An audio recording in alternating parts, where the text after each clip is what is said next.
Hello guys, welcome back again. तो guys ये informative video होने वाली है, जैसा कि आप थंबनेल में देख चुके हैं। हम यहाँ पे बात करेंगे, अगर आपके पास में जीआरएफ नहीं है, स्कॉलरशिप नहीं है, तो आपको पीएचडी में एनरोल होना चाहिए या नहीं होना चाहिए।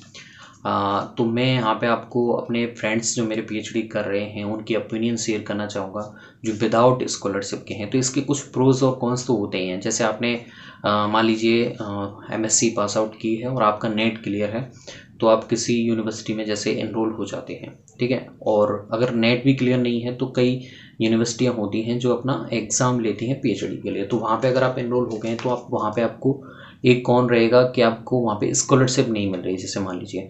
तो यहाँ पे आप स्कॉलरशिप, हाँ, क्योंकि पीएचडी टाइम रहता है काफ़ी लेंदी, 4 से 5 साल, मिनिमम 5 साल मान के चलिए, ठीक है। तो 5 साल के टाइम के दौरान आपको फाइनेंशियली आप डिपेंडेंट हैं अपने पेरेंट्स पे। अगर आपको स्कॉलरशिप मिलती है तो आप गवर्नमेंट पे डिपेंडेंट हैं, तो 5 साल तक आप फ्री हैं। आप अपने जिस फाइन सब्जेक्ट पे पीएचडी कर रहे हैं उसी पे फोकस्ड रहेंगे, उसी में अपना करियर डिसाइड करने की ट्राई करेंगे। लेकिन अगर आप फाइनेंशियली आपको अगर सपोर्ट नहीं है, पेरेंट पे ही डिपेंड हैं, तो वहाँ पे आप ट्राई करेंगे कि मैं कहीं थोड़ा सा पार्ट टाइम जॉब कर लेता हूँ, कहीं पढ़ा लेता हूँ। तो इतनी चीज़ें माइंड में आ जाती हैं कि आप और इतना इनोवेटिव वर्क पीएचडी में नहीं हो पाता है, ठीक है। कि वहाँ पे इतना सारा आपको सीखने को भी कुछ नहीं मिलता है, तो आप सोचते हैं कि किसी दूसरी जॉब की तैयारी कर लेते हैं। तो आप वहाँ पे कहीं ना कहीं डिस्ट्रैक्शन माइंड में आने लग जाते हैं, ठीक है। तो वहाँ पे आप तैयारी करेंगे किसी दूसरी चीज़ की, तो आप अपने पीएचडी के जो फाइन सब्जेक्ट की प्रिपरेशन कर रहे हैं वहाँ से भी थोड़ा सा डिस्ट्रैक्शन होगा, तो आप कहीं ना कहीं मिक्सअप होगा। और इतने लॉन्ग टाइम के पीरियड में आपको फैमिली प्रेशर्स भी आने लग जाएंगे कि कहीं ना कहीं सेटल होना है। तो कहीं ना कहीं इसके कॉन्स भी हैं। प्रोज इसलिए हैं कि आपको एक फाइन सब्जेक्ट में अच्छे से डेप्थ में जाना है। अगर आपको यूनिवर्सिटी अच्छे से मिल जाती है तो वहाँ पे आपको उस सब्जेक्ट का बहुत डेप्थ नॉलेज होगा, आगे रिसर्च वर्क में आपको जाने की पूरी पॉसिबिलिटीज़ रहती है।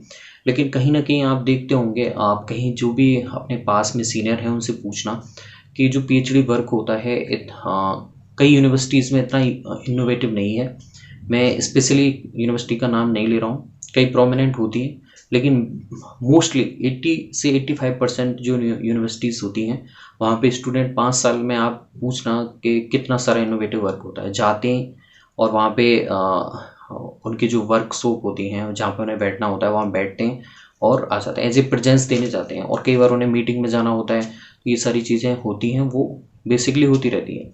तो 5 साल काफ़ी लेंथी प्रोसेस है। अगर आप फाइनेंशियली डिपेंडेंट हैं, जीआरएफ है आपके पास में, तो कोई प्रॉब्लम है ही नहीं आपको। आप टोटली वहीं पे फोकस्ड होंगे और वहाँ पे आपका करियर भी कहीं ना कहीं सेट हो ही जाएगा। लेकिन अगर आप फाइनेंशियली इंडिपेंडेंट हैं, पेरेंट्स की तरफ से प्रेशर आने लग जाएगा, इस लेंथी पीरियड में आपके कई सारे फ्रेंड्स हैं वो सेट होने लग जाएंगे, तो आप ट्राई करेंगे कि किसी इतना जो टाइम मिल रहा है उसमें हम किसी दूसरे जॉब की तैयारी कर लेते हैं। तो कहीं ना कहीं चीज़ें थोड़ा सा डिससेटल्ड हो जाती हैं, डिस्ट्रैक्शन कई सारे हो जाते हैं, और इतना लेंदी प्रोसेस होता है। आप एमएससी तक उस सब्जेक्ट के बारे में अच्छे से जान चुके हैं, साइंस आप अच्छे से पढ़ चुके हैं, जूलॉजी बॉटनी। और मुझे नहीं लगता है जो नेट के लिए क्वालिफाइड स्टूडेंट है उसे और कहीं कोई नॉलेज की ज़रूरत होती है। That's the maximum point of achieving the science stream subject knowledge. Okay, तो दैट्स इट। उसके बाद में अगर आप मान लीजिए आप गवर्नमेंट जॉब में, अगर आप एस्पायरिंग करते हैं कि मैं कोई गवर्नमेंट जॉब जैसे कॉलेज लेक्चरर, असिस्टेंट प्रोफेसर, तो राजस्थान में तो मैं यहाँ पे किसी को डिमोटिवेट नहीं कर रहा हूँ, लेकिन राजस्थान में तो जॉब्स का इतना बुरा हाल है कि एक तो वैकेंसीज कम आती हैं सब्जेक्ट में। हाँ, हाँ, दूसरे स्टेट जैसे हमारे पास में यूपी लगता है, तो वहाँ पे 1-2 साल में वैकेंसीज निकलती रहती हैं। लेकिन राजस्थान में तो 4-5 साल में एक बार आती हैं, उसमें भी बॉटनी की बात करें तो 35, जूलॉजी की बात करेंगे तो 40 आ जाएंगी। तो वहाँ पे थोड़ा सा कंपटीशन हाई रहता है।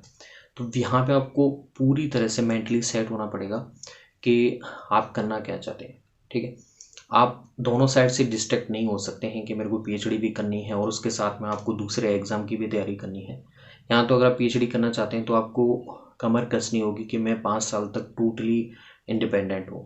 या फिर आपको साथ में आप किसी कॉलेज को पकड़ सकते हैं जहाँ पे आप 3 या 4 घंटे पढ़ा के वहाँ पे अच्छे से सेट हो जाता है। अगर आप किसी कॉलेज में पढ़ाने के लिए चले जाते हैं, स्कूल में ऐसे पार्ट टाइम पढ़ाने के लिए चले जाते हैं, तो वो ईजिली सेटल्ड हो जाता है।